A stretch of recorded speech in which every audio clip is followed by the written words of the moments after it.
Hola, ¿qué tal? Difícil se nos hace cuando vemos enfermar a un ser querido, a un amigo cercano, especialmente duro cuando son niños. Se pone en juego entonces nuestra fe, a veces en diálogo con preguntas sobre el sentido de lo que ocurre o de nuestra propia vida. El Evangelio de este domingo nos hablará de la cruz como camino a la gloria. Dios se muestra a los apóstoles y a toda la Iglesia con toda su luz, compartiendo su proyecto con los hombres. Una invitación que pasa siempre por un encuentro personal que luego te lleva a una mayor entrega y ese momento de los laicos en camino con toda la Iglesia. Frente al mal presente en nuestra sociedad, veamos escenas de violencia en las calles o cuando ésta entra en los hogares a través del maltrato a muchas mujeres, frente a la soledad de muchos mayores, el proyecto de Dios sigue siendo el de la conversión. Hoy hablaremos de segundas oportunidades, de propuestas de encuentro entre jóvenes y mayores, de iniciativas solidarias. Seguimos caminando en Cuaresma.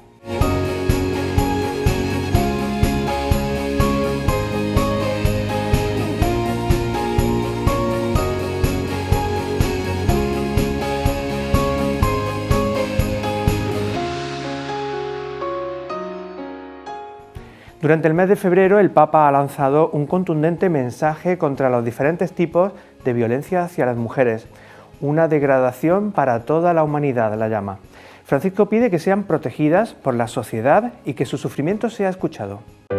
Hoy sigue habiendo mujeres que sufren violencia psicológica, violencia verbal, violencia física, violencia sexual.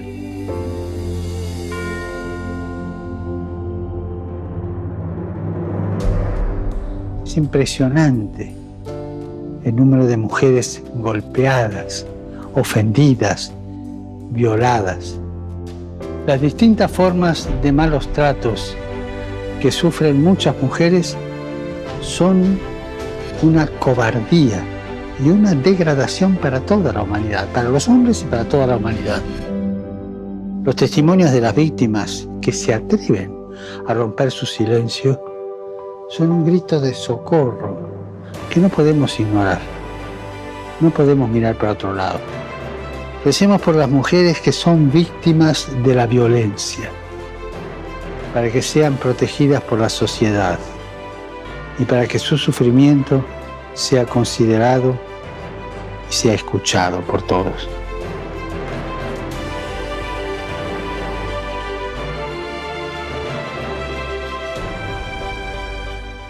Cuando hablamos de víctimas, también podemos reflexionar sobre los causantes del daño. La cárcel es campo de misión para el creyente. ¿Cómo vive un preso, un penado? Desde la asociación CONCAES, Confraternidad Carcelaria Española, dentro de una red internacional solidaria, trabajan para que víctimas y penados se pongan en el lugar del otro. Hoy conocemos de cerca esa labor que realizan. Cada acto que realizamos tiene sus consecuencias y repercusiones. En ocasiones puede llevar a personas a acabar en la cárcel. Desde la Asociación Cristiana CONCAES, Confraternidad Carcelaria Española, tratan de crear un diálogo entre víctimas y penados. Estos programas totalmente voluntarios se ofrecen dentro de la propia cárcel y cada vez son más los que se apuntan. Formamos parte de la Confraternidad Carcelaria Internacional y CONCAES se crea en España en el año 90. Nuestro trabajo principalmente es trabajar con todos los afectados por el delito, víctimas, delincuentes, también sus familias y la comunidad en general, tratando de restituir, de reparar todo ese daño que se produce a raíz de la comisión de un delito. Cimentado sobre la justicia restaurativa, este proyecto se basa en el árbol sicomoro de diálogo y escucha circular. El proyecto Árbol Sicomoro se basa en la lectura bíblica de Zaqueo, en la experiencia que Zaqueo tiene de cambio y de transformación al encontrarse con Jesús. Entonces, el Árbol Sicomoro es un proyecto en el que dialogan, en un círculo de diálogo restaurativo, dialogan víctimas y penados sobre las consecuencias del delito, la repercusión que ese delito ha tenido en sus vidas. Entonces se crea como una sinergia, como una empatía, ¿no? Se ponen unos en lugares de otros y de lo que se trata es de buscar una reparación del daño de manera que la solución satisfaga a todos y que haya una conciencia, ¿no? Por parte del penado del daño que se ha provocado y por parte de la víctima de darle como una nueva perspectiva de cómo afrontar esa experiencia tan dura que vivió pues qué camino quiere emprender, ¿no? De sanación, de restauración. Un programa que se ofrece libremente a los internos. Ellos se apuntan y se forma un grupo de 8, 10, 12 penados. Y entonces siempre tiene que haber 2 facilitadores en el grupo, y de esas sesiones hay una de ellas en las que se habla de la responsabilidad, y entonces viene la víctima. Y la víctima expone su caso. No son delitos relacionados, no son víctimas relacionadas. Entonces, ¿qué pasa ahí? Ahí pasa algo súper importante, y es que el penado igual toma responsabilidad por primera vez del daño que ha causado viendo a esa víctima que ha sufrido ese delito concreto. Y la víctima a su vez conoce de dónde viene el penado, cuál es su vida, cuáles son las razones que lo hicieron delinquir, el por qué. Entonces se crea ahí como una corriente de entendimiento en la que comparten la experiencia, se cuentan. Y lo muy bonito que a mí me sorprendió mucho es esa dinámica que se crea dentro de un grupo que tiene su propia alma, que se encamina hacia gente que ya se abre más y se atreve también a hablar con gente que a lo mejor con su propia familia no lo hubiera hecho. Al compartir con esta gente nos damos cuenta que son gente que a lo mejor han tenido mucho menos suerte que nosotros y que merecen de verdad una segunda oportunidad. La mayoría de ellos, cuando ya toman conciencia y lo hacen, se da cuenta que no está solo, y eso les da un apoyo, una fuerza para primero subir la autoestima, para tener esa capacidad también de tomar las riendas de su vida. Encuentro para un entendimiento que ayuda a superar prejuicios sociales, ofreciendo una segunda oportunidad, haciendo posible incluso un recorrido más espiritual. Vamos a empezar dentro de poquito con un proyecto que ya sí que es propio de evangelización, que es la peregrinación del prisionero. Se trata de un camino de 8 sesiones, ¿no? Que es como una catequesis en los que pues, se conoce a Jesús, se explica para qué vino, qué espera él de mí, todo ello enmarcado en el Evangelio de Marcos. Y bueno, pues se ofrece la buena noticia, que al final, la buena noticia del Evangelio, ¿no? A los que están presos, a los que están allí, ¿no? Con ese sufrimiento también que a veces ellos mismos no se perdonan, ¿no? Entonces, bueno, quien quiera de prisión se apunta. Hay personas de multitud de confesiones, es decir, hay personas que se interesan en la figura de Jesús y acuden a realizar la peregrinación del prisionero. Una peregrinación interior que desde CONCAES ofrecen en un ámbito tan difícil como la prisión. Lo importante que tiene CONCAES es cómo somos testigos de la transformación del interior de la persona. Tanto si estamos trabajando en justicia restaurativa con el proyecto Árbol Sicomoro como la peregrinación del prisionero, como la gente de la vida cambia y cambia para bien, porque ellos mismos hacen el camino. CONCAES lleva en marcha desde 1990 y apenas un año trabajando en las prisiones de la región de Murcia. Con las jornadas del voluntariado de la UCAM pueden dar a conocer su trabajo.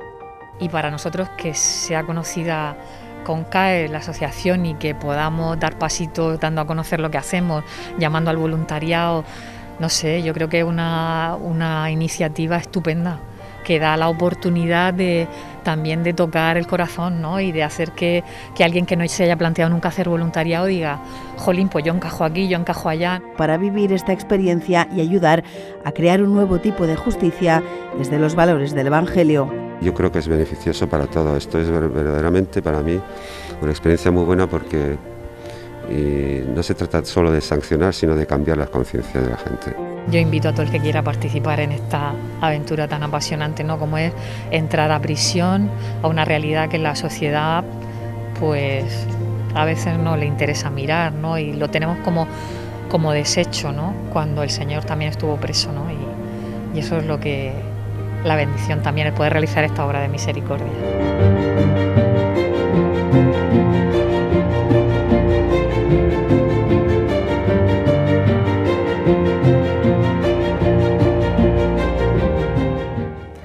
El pasaje de la transfiguración del Señor nos presenta de un modo nuevo el proyecto de Dios. Jesús les pide a los discípulos aceptar la cruz como voluntad del Padre. En el Monte Tabor tiene lugar una especial manifestación de la interioridad de Dios. Escuchamos a don José Manuel Lorca Planes.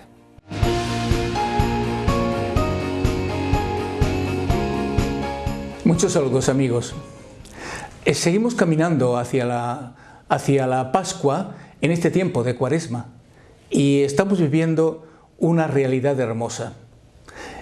Fíjense que en las lecturas de esta semana lo que pretende el Señor es potenciar nuestra fe y al mismo tiempo que seamos testigos de la luz de Dios, de la gloria de Dios, para lo cual nos va a pedir que activemos la fe. Es una prueba a la fe. Veamos, ¿qué hace Jesús llevando a los discípulos al monte? Lo que pretende el Señor es, primero, que los discípulos estén conscientes, sean conscientes de qué está haciendo Jesús, de cuál es el proyecto de Dios, del panorama de la historia de la salvación, porque andaban un poco despistados. Un poquito antes del texto del Evangelio que se proclama hoy, vemos cómo Jesús a los discípulos les ha dicho que va a padecer y no lo entienden. Y menos Pedro, que como saben saltó inmediatamente diciendo: ¿pero cómo padecer tú? Pero si tú estás pasando haciéndole bien, ¿cómo vas a padecer? Y no entendía que pudiera pasar este trago tan amargo de la pasión. No lo entendía. Y Jesús realmente lo pone en su sitio. ¿Qué es lo que pretende el Señor? Darles una catequesis. Esa es la intención de Jesús. Lo sube al monte, que en la Sagrada Escritura el monte tiene referencias también de un encuentro personal con Dios. Los grandes acontecimientos de la historia de la salvación han sucedido en un monte. Pues sube al monte Tabor. Y allí el Señor les va a desvelar este misterio extraordinario, el de su transfiguración. Tiene una intención clarísima: fortalecer a estas personas que después van a ser los testigos, que van a anunciarle, para que no se vengan abajo y que entiendan que todo el tema de la pasión y de la cruz entra dentro del camino de la gloria y que no pueden dejarlo atrás. Es lo que pretende el Señor y es lo que ha hecho el Señor desde el principio. ¿En qué consiste, pues, la catequesis? Pues lo primero, Jesús quiere anunciarles a ellos que la cruz es indispensable para la gloria y que no puedes renunciar a ella. Tienes que agarrarla fuerte y seguir adelante, porque lo que importa es hacer la voluntad de Dios. Esa es la primera de las consecuencias de la catequesis del Señor. Y lo segundo, quiere el Señor decirles la importancia que tiene la voluntad del Padre y el protagonismo del Padre en esta historia de salvación. Que lo recuerden, que no se les olvide nunca. Eso realmente es admirable. Pero hay un detalle que no se nos puede pasar por alto. La primera lectura. En la primera lectura de este domingo, de la transfiguración del Señor, veremos cómo la Iglesia nos ha puesto un testimonio grande de fe, el de Abraham. Se fió de Dios, se dejó llevar de la voluntad de Dios, sin poner condiciones, incluso hasta el extremo. Dios le pidió un esfuerzo grande y respondió con fuerza: aquí estoy, Señor, para hacer tu voluntad. Es el ejemplo más extraordinario que hemos visto también. Por eso a Abraham se le llama el padre de la fe, por enseñarnos a hacer la voluntad de Dios, entregado totalmente a ello. Por eso yo en esta semana os pediría, primero, que abramos los oídos para escuchar a Dios otra vez más. Es que esta es la clave fundamental. Y habiendo escuchado a Dios, tengamos la seguridad que maduraremos en la fe.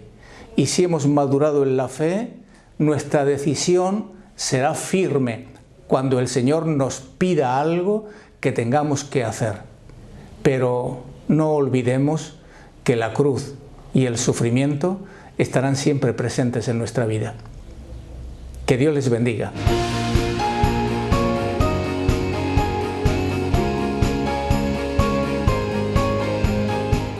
En febrero del pasado año tuvo lugar un gran encuentro en Madrid que reunió a representantes de grupos de laicos de toda España.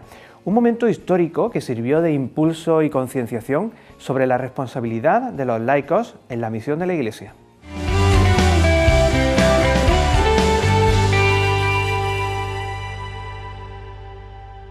Un año ha pasado del primer Congreso de Laicos Pueblo de Dios en Salida.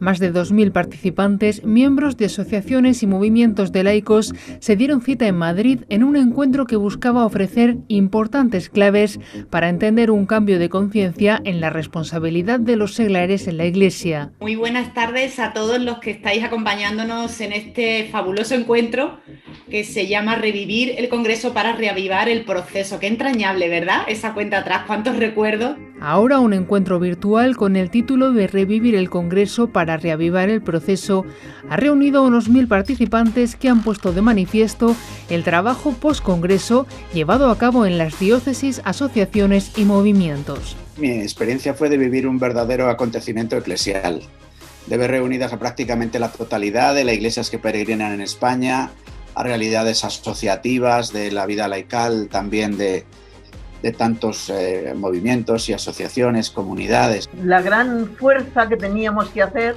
al salir, con esa iglesia en salida, que teníamos que llevar el mensaje a tantas y tantas personas. Y de no pensar en esas cosas que a veces caemos, ¿no? De mirar hacia adentro, ¿no? Y hacia lo nuestro, hacia a lo mejor la asociación a la que pertenecemos o demás, ¿no? Y tener claro que el objetivo es un proyecto común, ¿no? para todos los laicos, y yo creo que eso quedó muy claro en el Congreso. Yo creo que fue el inicio de un sueño muy posible y que hoy a lo mejor nos sirve como empujón para seguir soñando y seguir estando abiertos a esa novedad del espíritu que parece, me temo, que nos empuja a ir juntos.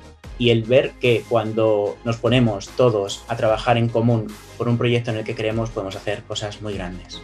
Recuerdos de un congreso donde se habló de itinerarios, sinodalidad o responsabilidad y que mira al futuro. Me parece que en las diócesis españolas se respira unas ganas locas de poder lanzarse a una tarea de evangelización, y yo creo que ese es el reto que tenemos.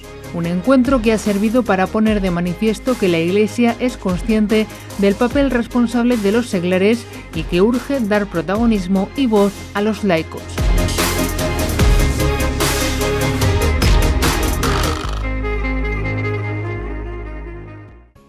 Los laicos se sienten llamados a estar presentes en la vida pública, transformar la cultura y la sociedad desde dentro. La jornada de voluntariado que cada año organiza la UCAN muestran la entrega de cientos de voluntarios en numerosas iniciativas solidarias en un tiempo tan difícil como el que vivimos por la pandemia. Conocemos hoy a FACMUR, la Asociación de Familias de Niños con Cáncer de Murcia.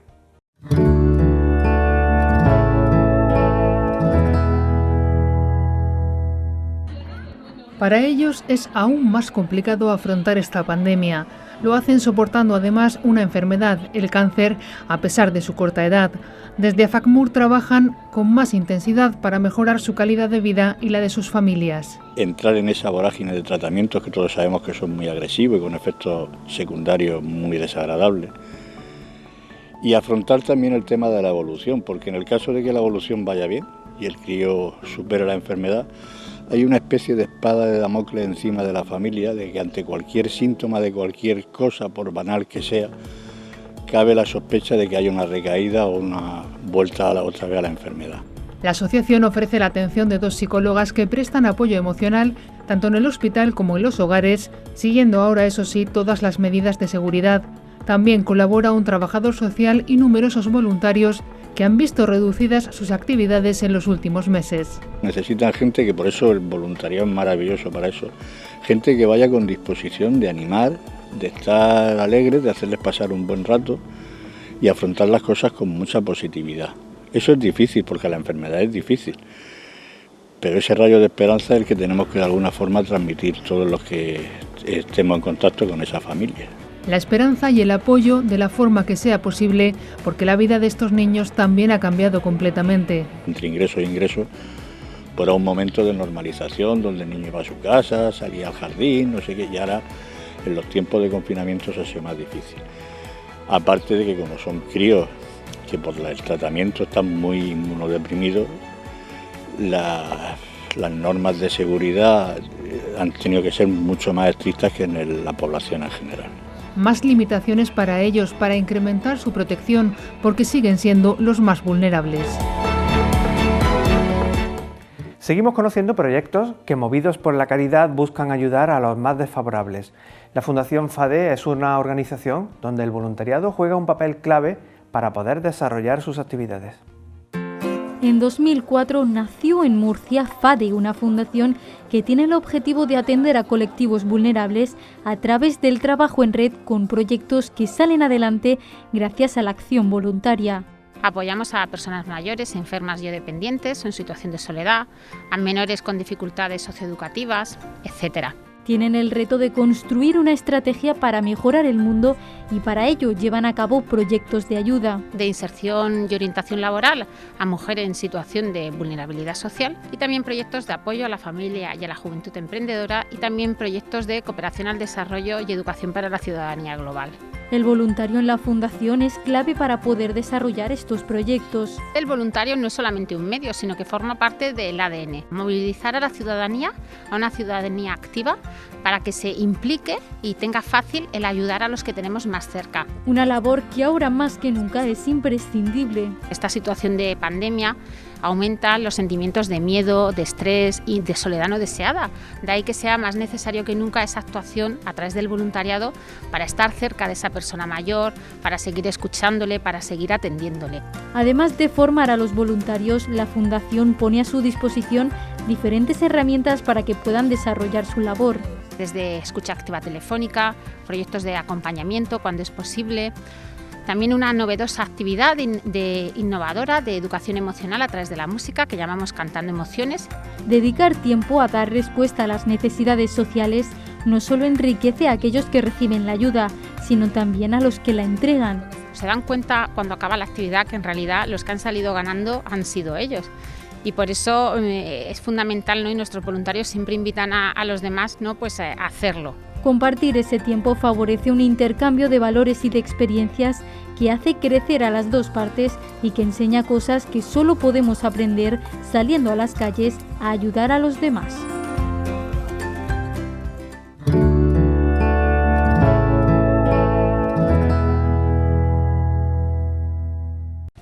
El encuentro entre mayores y jóvenes enriquece a todos.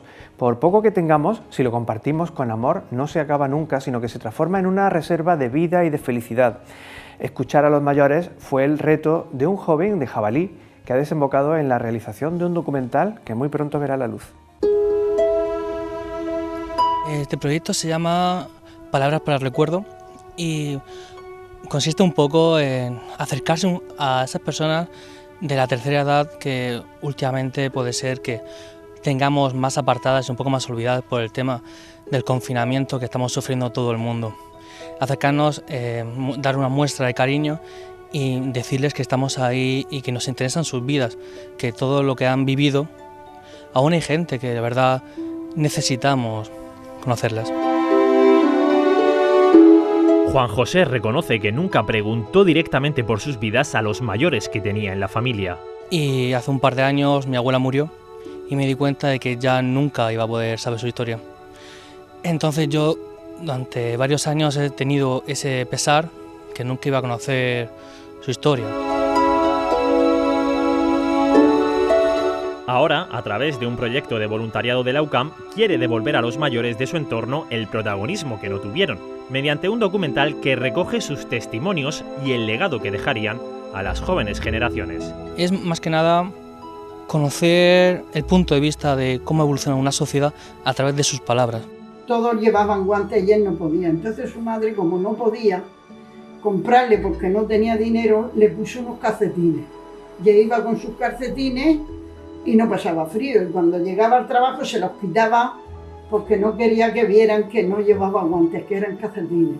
Porque ¿cuánto pasaría mi suegra viendo que no podía comprarle a su hijo unos guantes como todos los niños llevaban? El recuerdo que me llega a la mente más lejano es mucho que quería mi hermanito Pepe, que era el que iba detrás de mí. Y cuando nos daban en los servicios sociales la sémola, siempre nos daban un trocito de pan muy pequeño y yo siempre se lo mataba. Eso es la realidad. Historias desgarradoras, otras emotivas, un proyecto que quiere llamar la atención sobre el tesoro de las vidas de tantos mayores y la sabiduría que pueden aportar a nuestro mundo. Muchas gracias por venir a hacernos las preguntas que nadie nos ha hecho y que estamos muy contentas por haberlo hecho. Y muchas gracias. Muchas gracias.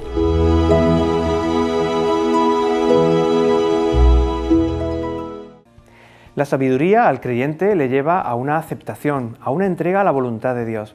Hace unos días falleció un sacerdote muy querido en la diócesis, Miguel Ángel Gil, que colaboró con esta casa en numerosas ocasiones. Recordarle ahora nos hace ver su trabajo y sus palabras como una respuesta serena y sabia a la voluntad de Dios. Vía Crucis, y en un día muy hermoso también, porque con este acto se inaugura también las 24 horas. Le hemos visto en numerosos actos, predicando, presidiendo una celebración, siempre en camino, acompañando a otros, hablando de María a través de la fe popular.